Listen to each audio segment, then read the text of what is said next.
Joining us now with reactions, South Carolina Senator Lindsey Graham.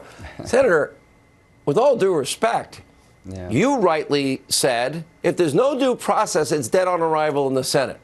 I would think the Senate, led by Republicans, is not going to put their seal of approval on something as corrupt as this. I think it would be a danger to the presidency in the future for us to legitimize what's going on in the House. There's no civil proceeding in America, no criminal proceeding in America that denies a person to tell their side of the story by calling witnesses, except in the House. And every American deserves the right to confront their accuser. That's not being done in this case. So I don't want to legitimize this because it's a threat to the presidency. Then there's the allegation. The allegation is that Donald J. Trump withheld aid to the Ukraine unless the Ukrainian government investigated Joe Biden and Hunter Biden for corruption.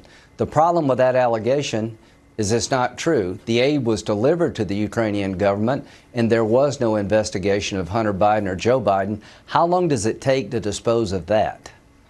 Let me ask you, because, again, the due process, you were part of impeachment in 1998.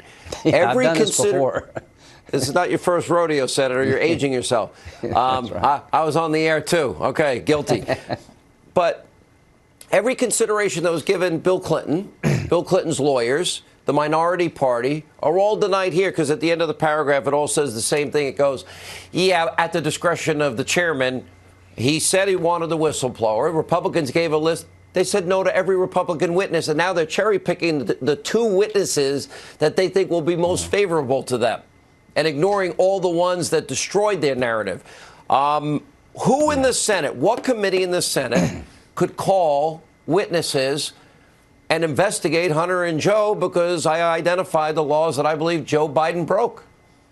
Well, the allegation against Hunter Biden is that he had a conflict of interest by serving on the board, and that Joe Biden weighed in to have the prosecutor fired because he's getting close to his son.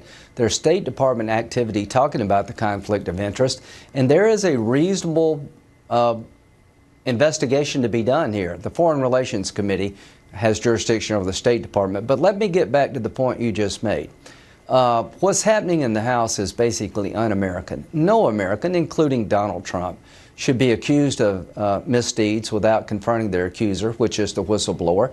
And no American should be denied the ability to tell their side of the story by calling witnesses to explain their defense. That's being denied the President of the United States. To every American who's going to watch tomorrow, this could not happen in your case. This couldn't happen in a parking ticket case. This couldn't happen in any civil matter in America, because due process requires the ability of every American to call witnesses on their behalf, except for President Trump. So why am I not going to watch this hearing tomorrow?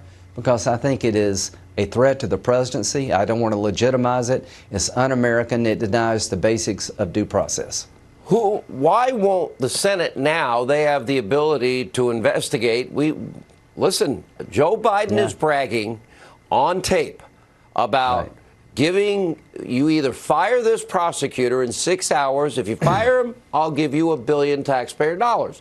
You don't fire the prosecutor that's investigating my zero experience son who's being paid millions, I'm taking the money back with me. Now, that to me looks like a crime.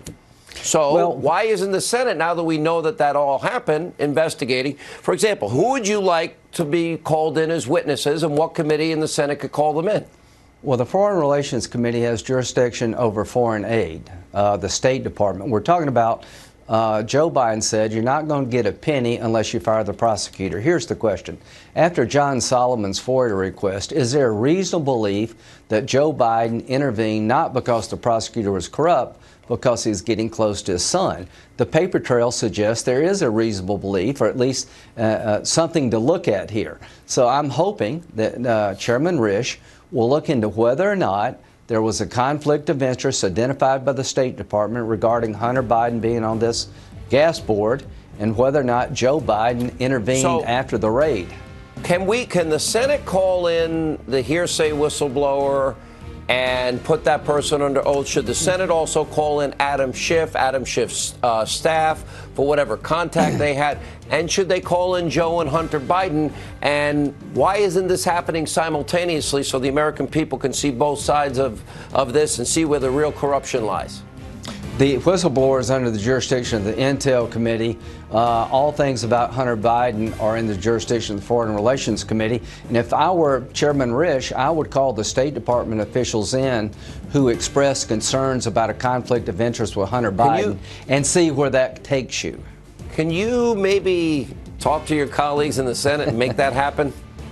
Well, the first thing I want my colleagues in the Senate to do is step up and say what's going on in the House is unfair, un-American, we're not going to bless it. And I'd like my colleagues in the Senate to say there is no quid pro quo here because the money was given to the Ukraine and Hunter Biden and Joe Biden were not investigated. I'd like Republicans to speak up and say this is a bunch of garbage.